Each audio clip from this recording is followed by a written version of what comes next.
Atlas was not lost, and the mail carrier realized it only after the first cry came from behind the old barn. Evelyn Carter had driven the same rural route for 17 years, past soybean fields, split rail fences, leaning mailboxes, and long gravel driveways where families measured time by harvests, school buses, and Sunday church bells. She knew which dogs chased tires and which ones only pretended to.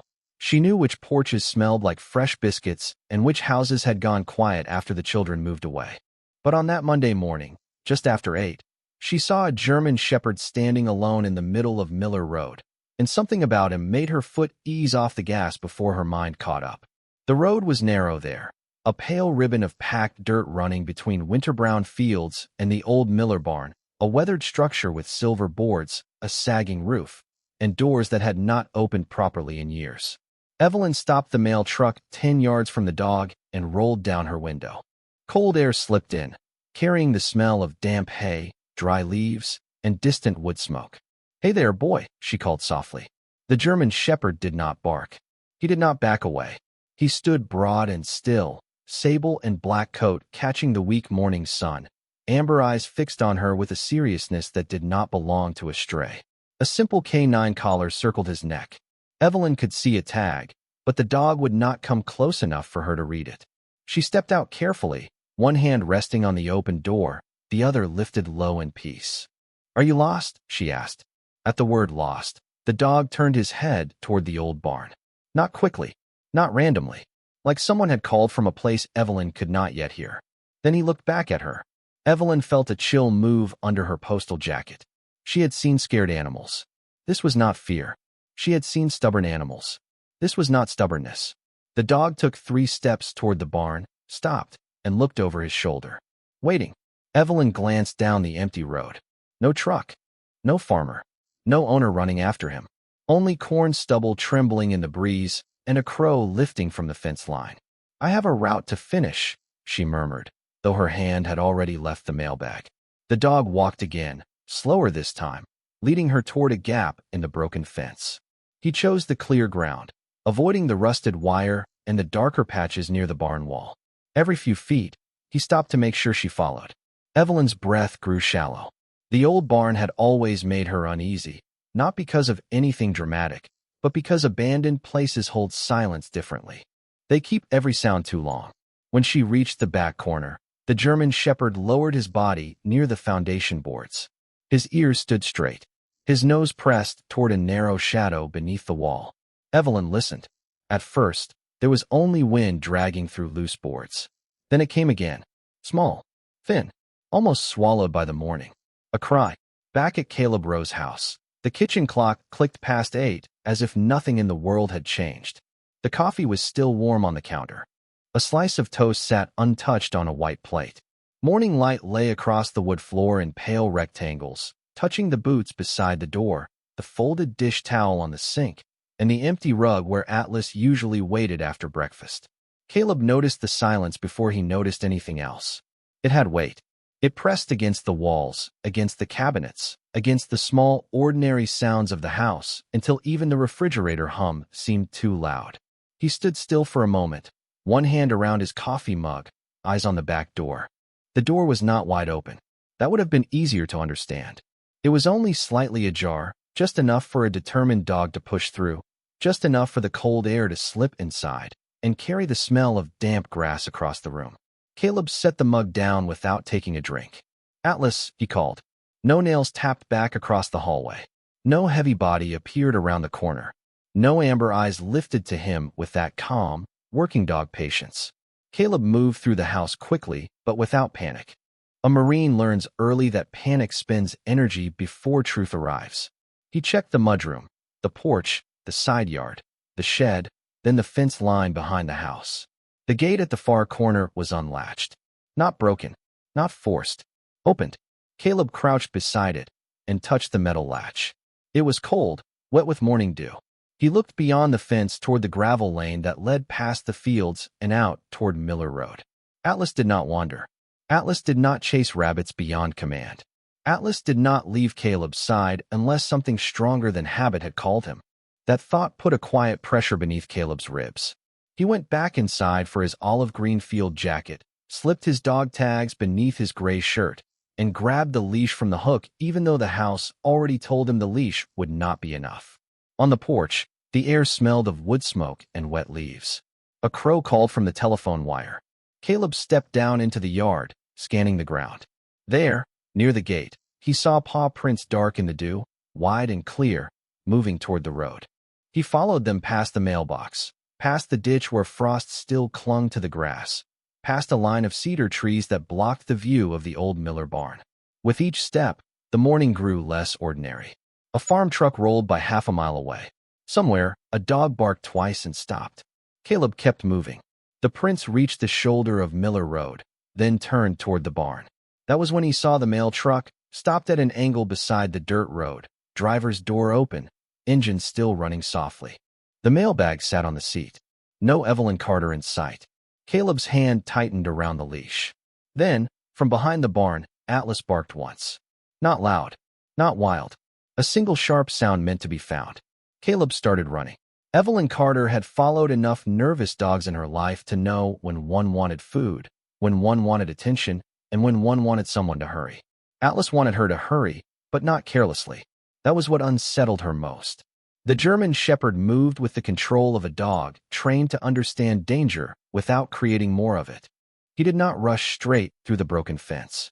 He found the open place where the old wire had fallen flat into the weeds. He did not climb over the dark boards scattered behind the barn. He circled them, stopping only when Evelyn slowed too much or looked back toward the mail truck. Each time, his amber eyes met hers with the same silent command. This way, do not leave. The old Miller barn rose above them with its silver boards and tired roof, smelling of wet hay, dust, and the long sleep of unused places. Evelyn's shoes sank slightly into the soft ground. Her postal jacket brushed against dry grass that clicked like paper in the wind. She told herself she should wait for help. She told herself she was 61 years old, on a mail route, not a rescue crew, not a deputy, not anyone's hero. But Atlas kept walking, then stopping, then looking back. And beneath the wind, that tiny cry came again. It was so faint she almost hated herself for hearing it, because once heard, it could not be ignored. All right, she whispered. I am coming. Atlas lowered his head and led her around the north side of the barn, where the ground dipped toward a shallow drainage ditch. The boards there had warped away from the foundation, leaving narrow black seams between wood and earth. Evelyn crouched as much as her knees allowed and held her breath. Nothing. Then a soft sound came from below the back wall. Not a bird, not a kitten, not old wood settling. A child. Evelyn's chest tightened. She reached for her phone, but the screen showed one weak bar, then none. The barn stood in one of those low country pockets where signals arrived only when they felt generous. Oh Lord, she breathed. Atlas lay down near the foundation, front paws stretched toward a gap beneath two boards. He did not claw. He did not force his way in. He simply placed his nose near the opening and breathed slowly, steady as a metronome. From inside, the small cry trembled again, then faded into a frightened whisper too muffled to understand. Evelyn felt the world narrow to that shadow under the barn. Her mail route, her schedule, the letters waiting in rubber bands, the packages with printed barcodes, all of it fell away. Sweetheart, she called gently, lowering her voice the way she used to with her own grandchildren when bad dreams woke them. Can you hear me? My name is Evelyn. I am right here. The reply was too small to make out, but it was there. Atlas lifted his eyes to her once, then turned his head toward the road. Evelyn followed his gaze and saw movement beyond the fence line. A man was running toward them, olive green jacket open, leash swinging from one hand, face pale with worry and focus. Atlas barked once, sharp and controlled, not at the man, but for him. Evelyn stood as Caleb Rowe reached the back of the barn, breathing hard, eyes moving from her to Atlas to the dark gap beneath the boards. For a heartbeat, no one spoke. Then the cry came again, and Caleb's expression changed. Not into fear, into purpose. Caleb reached the back of the barn and stopped 2 steps from Atlas, because the first thing he saw was Evelyn Carter standing pale beside the foundation with one hand pressed to her chest. For one sharp second, his mind tried to build the wrong story. Atlas had gotten loose. Atlas had blocked a mail truck. Atlas had frightened a woman on a quiet country route. The leash in Caleb's hand felt suddenly useless, like an apology arriving too late. "Mrs. Carter," he said, keeping his voice low. "Are you all right?" Evelyn did not answer right away. She only lifted one finger to her lips. Her eyes were wide, not with anger, but with the kind of fear that belongs to someone listening for a sound too fragile to survive noise. Caleb followed her gaze down to Atlas. The German shepherd lay flat beside the warped foundation boards, ears forward, nose near a narrow seam of darkness under the wall. His body was still, but not relaxed. Every inch of him seemed tuned to that gap. "He did not scare me," Evelyn whispered. "He brought me here." Caleb knelt slowly. Damp earth darkened the knee of his jeans. The barn smelled of old hay, cold mud, and wood that had absorbed too many seasons. Wind pushed through the loose siding and made the board sigh above them. Caleb leaned closer, holding his breath. At first he heard only the creak of the barn, the soft idle of the mail truck out on the road, and his own pulse settling into discipline. Then it came, a small cry from beneath the floorboards. Caleb's expression emptied of everything except focus. "That is a child," Evelyn said, her voice breaking around the last word. Caleb raised one hand gently, not to silence her, but to steady the air. "I hear it." Atlas shifted his paw, touching the ground beside the opening once, then going still again. Caleb saw then that the dog had not scratched at the boards. He had not tried to force his way in. He had waited. He had understood something humans often forget in fear. Help must be careful to be useful. Caleb looked along the foundation. The old barn sat low in the dirt, its back wall patched with weathered boards and bent nails.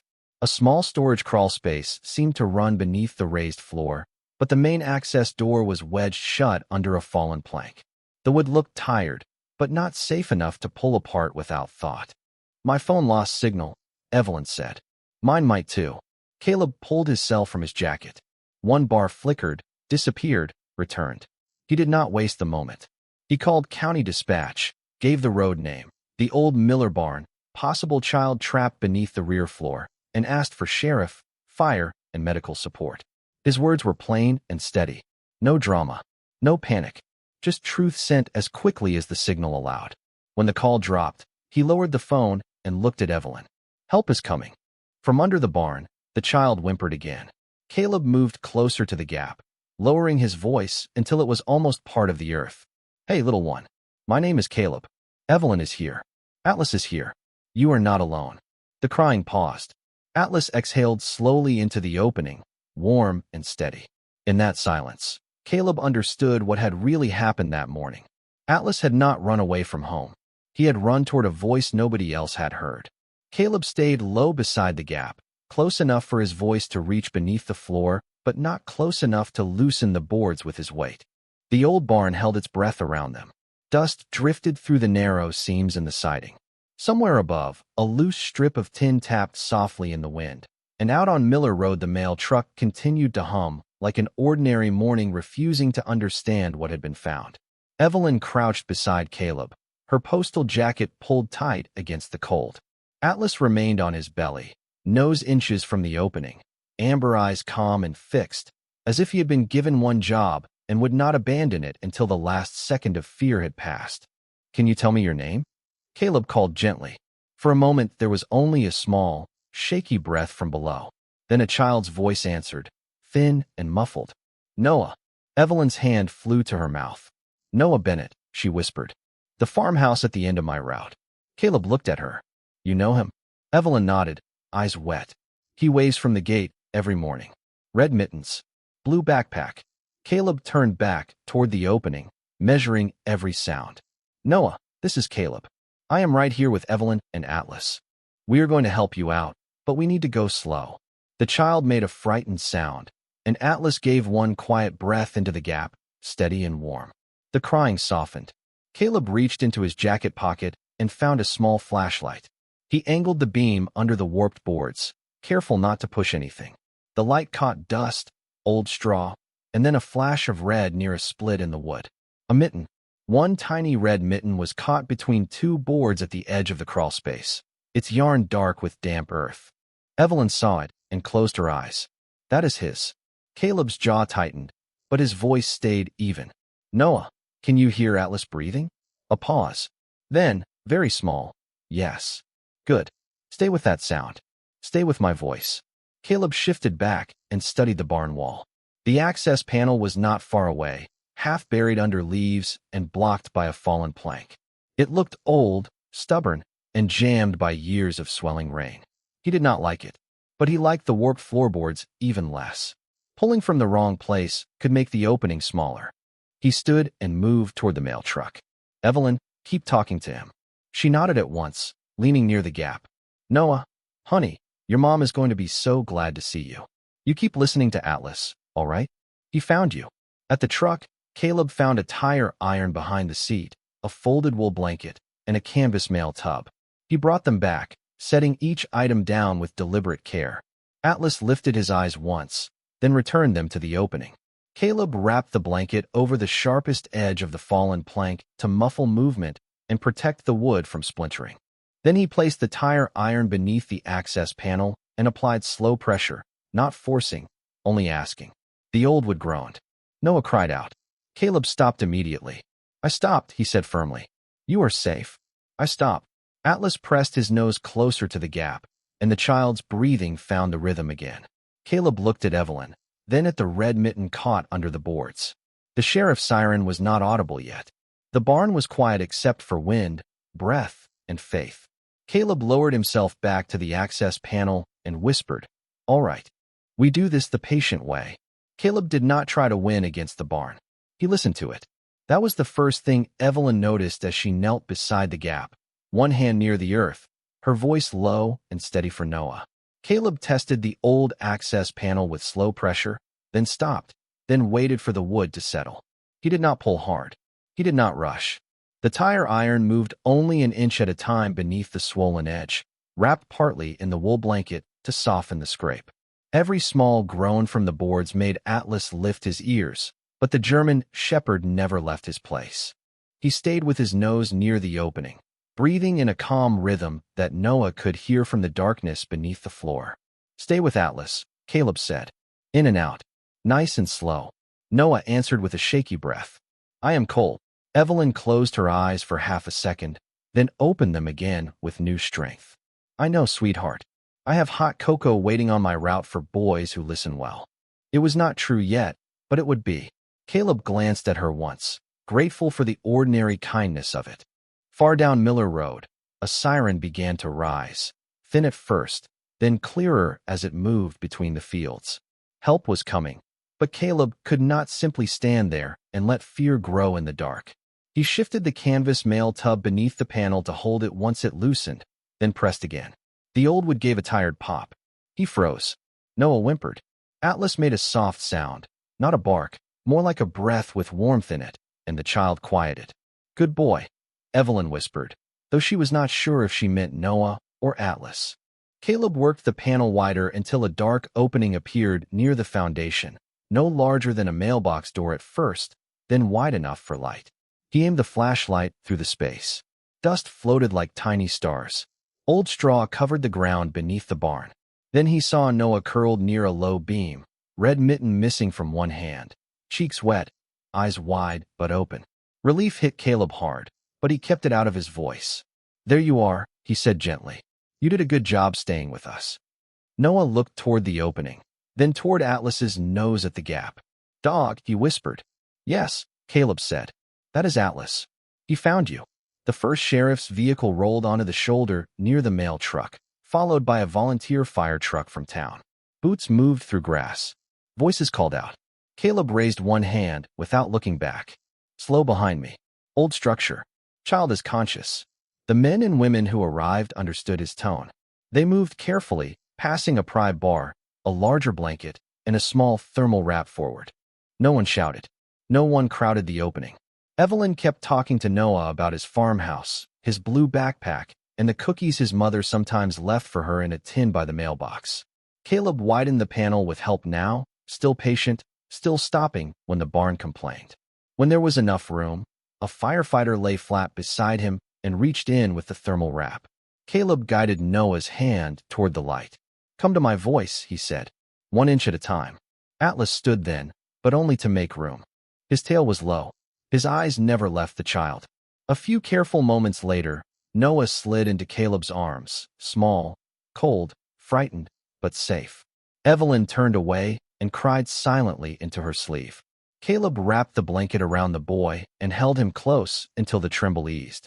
Atlas stepped forward, touched his nose once to Noah's red mitten, then sat beside them as if that was all he had come to do. Noah's mother arrived before the ambulance left the dirt road. Her name was Rachel Bennett, and Evelyn recognized her by the blue farmhouse coat she always wore when she walked to the mailbox on cold mornings.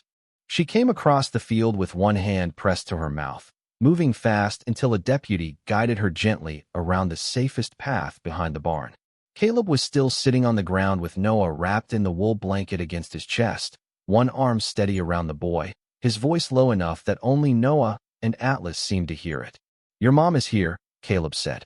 Noah lifted his head, and the sound he made was not quite a word. Rachel dropped to her knees in the damp grass and gathered him close. Careful because the emergency medical technician was still checking him. Careful because joy can be as trembling as fear. "I looked away for 1 minute," she whispered into his hair. 1 minute. Evelyn turned her face toward the fence, tears catching in the lines beside her eyes. Caleb did not answer for her. Some sentences were not asking to be solved. They only needed a place to land. Atlas sat beside Noah's red mitten, calm now, his sable and black fur ruffled by the cold wind. The boy noticed him through the folds of the blanket and reached out with a small hand. "The dog stayed," Noah said. Rachel looked at Atlas then, really looked, as if seeing not just a German shepherd, but the bridge that had carried her son back into the light. "He found you," Caleb said. Noah nodded faintly, then opened his fingers. In his palm was a small strip of worn leather, damp with dirt, with one old brass rivet still attached. Caleb leaned closer. The color had faded, but he recognized it before his mind wanted to. It was from Atlas's first training collar, the one Caleb had replaced 2 weeks earlier after finding it frayed near the buckle. He had thrown the broken piece into a scrap bin by the fence, or thought he had. Noah saw him looking.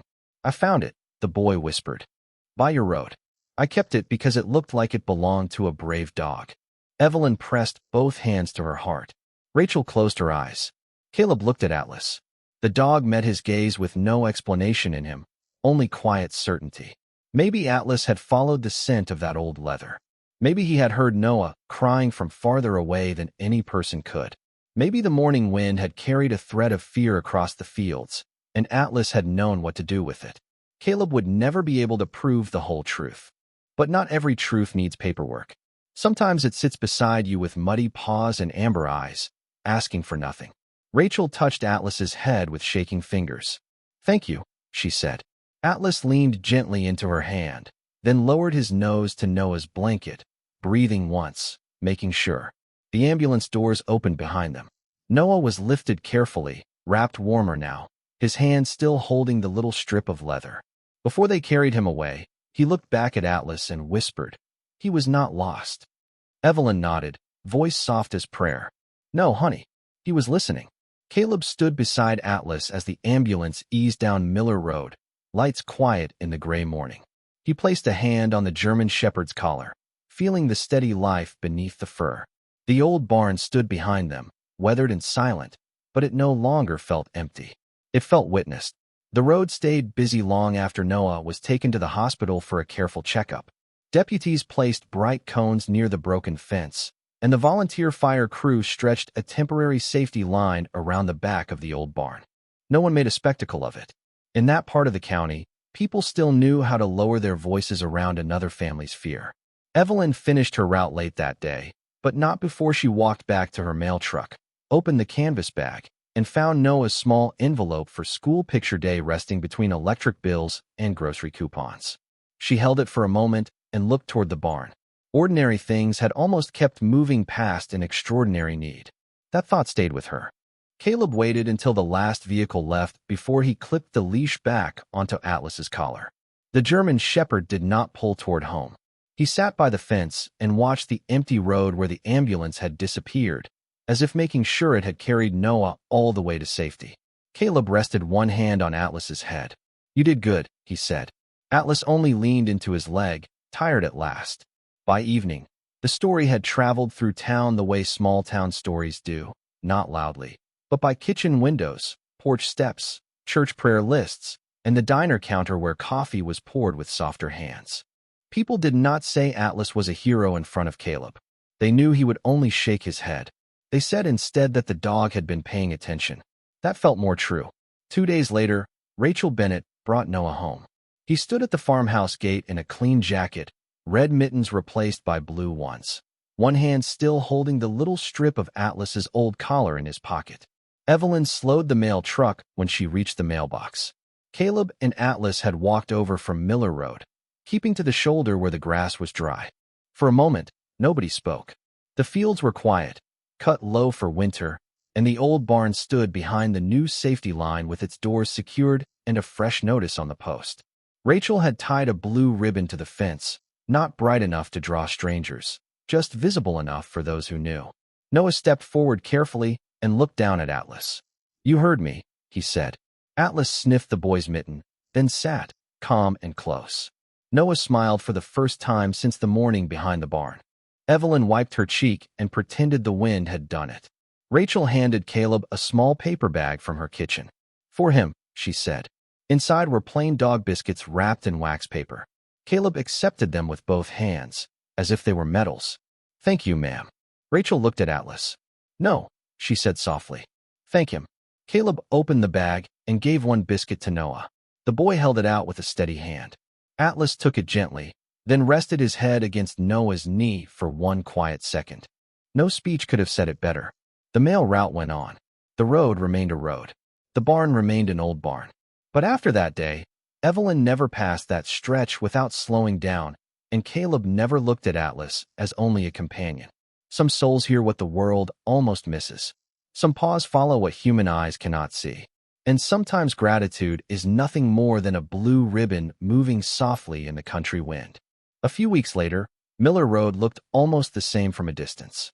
The fields still stretched brown and quiet under the winter sky. The mailboxes still leaned at their old angles. The wind still moved through the dry grass with a sound like paper being folded by careful hands. But the old barn was no longer forgotten. Its back fence had been repaired, the low crawlspace sealed, and a clean wooden sign now stood near the post, asking neighbors to keep the area safe. The blue ribbon Rachel had tied there had faded a little, but it still lifted whenever the wind passed, soft and steady, like a small thank you that refused to leave. Evelyn slowed her mail truck every morning at that spot. Sometimes she saw only the ribbon. Sometimes she saw Caleb walking Atlas along the shoulder, the Marine's olive-green jacket dark against the pale road, the German shepherd moving beside him with that calm, watchful grace. And sometimes, when the weather was kind, Noah stood at the farmhouse gate waiting for the mail, healthy again, blue mittens on both hands, the little strip of Atlas's old collar tucked safely in his coat pocket. He did not talk much about the barn. Children often understand silence better than adults do. But whenever Atlas came near, Noah smiled in a way that made Rachel turn her face toward the fields for a second, just to gather herself. On one clear Saturday afternoon, Caleb and Atlas walked to the Bennett farmhouse with Evelyn, who had finished her route early and carried a small paper bag of dog biscuits on the passenger seat. Noah met them by the gate. He held out one biscuit, and Atlas took it gently, then sat beside him as if guarding nothing except peace. Caleb watched the boy place his hand on Atlas's head, small fingers resting in the thick sable fur. There was no fear in the gesture now, only trust. Rachel came out with mugs of coffee for the adults and hot cocoa for Noah. They stood together near the fence, not making speeches, not turning the morning into legend, just sharing the ordinary warmth that follows extraordinary mercy. A pickup passed slowly and lifted a hand in greeting. The old barn stood quiet behind them, locked and safe. Evelyn looked at Atlas and shook her head with a soft smile. "I thought he was lost," she said. Caleb glanced down at the German shepherd, then toward Noah. He knew exactly where he was going. Atlas lifted his amber eyes toward the field, listening to something no one else could hear, then lowered his head against Noah's knee. The world did not change loudly that day. No bell rang. No crowd gathered. But a mail carrier learned to stop for small signals. A Marine learned that loyalty sometimes walks ahead of fear. A child learned that help can arrive on 4 paws. And on Miller Road, where the wind moved through a blue ribbon by an old barn, Grace stayed behind like sunlight on wood.